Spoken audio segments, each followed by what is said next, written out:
It was about to prove it with a radical new game system that would appeal to boys, girls, and even adults. All it needed was the perfect game to launch it. But to get that game, they would need to wrestle it away from the iron grip of the Russian KGB. In the late 80s, a friendship between two game designers was forged behind the Iron Curtain. A friendship that would make one of these men famous and the other rich, and make Nintendo's Game Boy the most successful games machine ever. The key to that friendship was a game called Tetris. In 1988, Dutch-born game designer and publisher Hank Rogers was in the business of importing new games to Japan. I first found Tetris in 1988 at the Consumer Electronics Show in Las Vegas, which is what I did. I used to go around the shows and find the games that I liked and bring them back to Japan. That was the business I was in. I played it, and then I went away and came back and played it again, and I went away and I came back and played it again. There was a really solid core game there. I just went after the game. Now living in Seattle, Alexey Pajitnov created Tetris in Moscow in 1984. Pajitnov was working on artificial intelligence and voice recognition software, and originally designed Tetris as an exercise to test out a new computer. My interest all the time was in small puzzles and games and all these small mathematical diversions. Tetris was based on a traditional Russian puzzle called Pentamenos.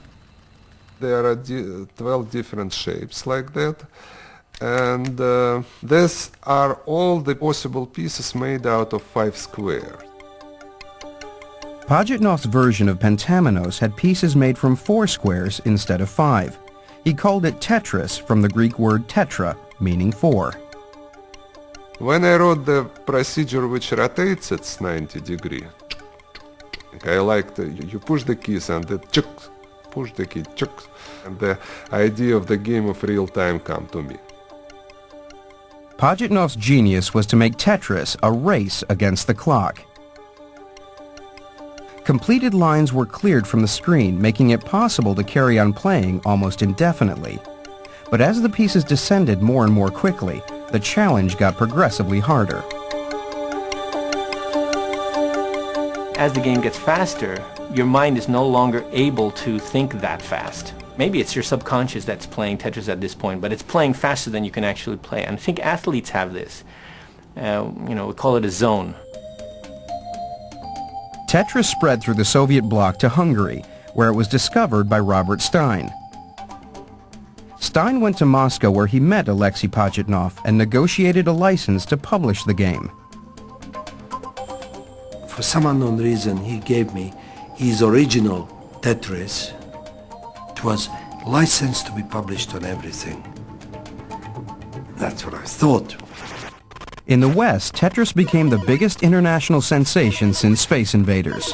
When Tetris invaded the office, productivity went down to 0. It eventually had to be banned. In Japan, Hank Rogers released a version for Nintendo's home console. We released this Tetris at the Christmas of 1988. We ended up selling 3 million. And that was when Hank Rogers was given a sneak preview of Nintendo's Game Boy. I said, I think I have the perfect game for Game Boy. But Rogers faced stiff competition from Robert Stein to secure the handheld rights for Tetris. Excuse me, I discovered this product, so shouldn't I have it? And so I got on the next plane. Without realizing it at the time, Rogers and Stein flew out to Moscow on exactly the same day. They stayed in the same hotel, but never saw each other. The TV doesn't work. The radio doesn't work. Everybody's imagination about what it was like behind the Iron Curtain in those days. All those things were there. It was just very scary. Rogers went to Moscow knowing nothing about the Soviet Union and speaking no Russian. He knew he was looking for an organization called L-Org, and that was it. To his surprise, he had no difficulty in hiring an interpreter who spoke perfect English. Your name is Allah. All these guys are KGB. There's no way that you're going to get an interpreter who's just there to help you do business. This is the building, Yeah, yes? this is the building, right. Every meeting has to be cleared through the KGB. And of course, I came out of the clear blue sky. Finally, Mr. Belikov came down, and I explained that I'm the one who published Tetris in Japan. And he said, "Which machine is this?" And I said, "It's for Nintendo." He says, "But we never gave these rights to anybody." I really thought that I was in deep kimchi for a large part of that time there, the beginning time, you know, because I was, in their eyes, I was a pirate. Later that morning, Rogers met Alexey Pajitnov. I introduce our other guest. Our other guest is Mr. Pajitnov. Hello. The world famous Mr. Pajitnov. World famous why? World famous why? Because in the world. I am Alexey Pajitnov.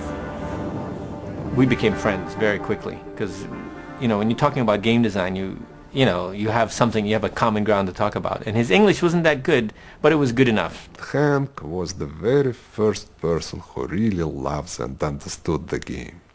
And that's what I felt immediately. Everybody, including Alexei in Moscow at this time, was paranoid that any conversation that was being had would be heard by people that shouldn't hear it. So anytime he wanted to really talk to me about something, he would wink, wink, or whatever, and we would go to the park. Finally, the negotiations for the handheld rights for Tetris began.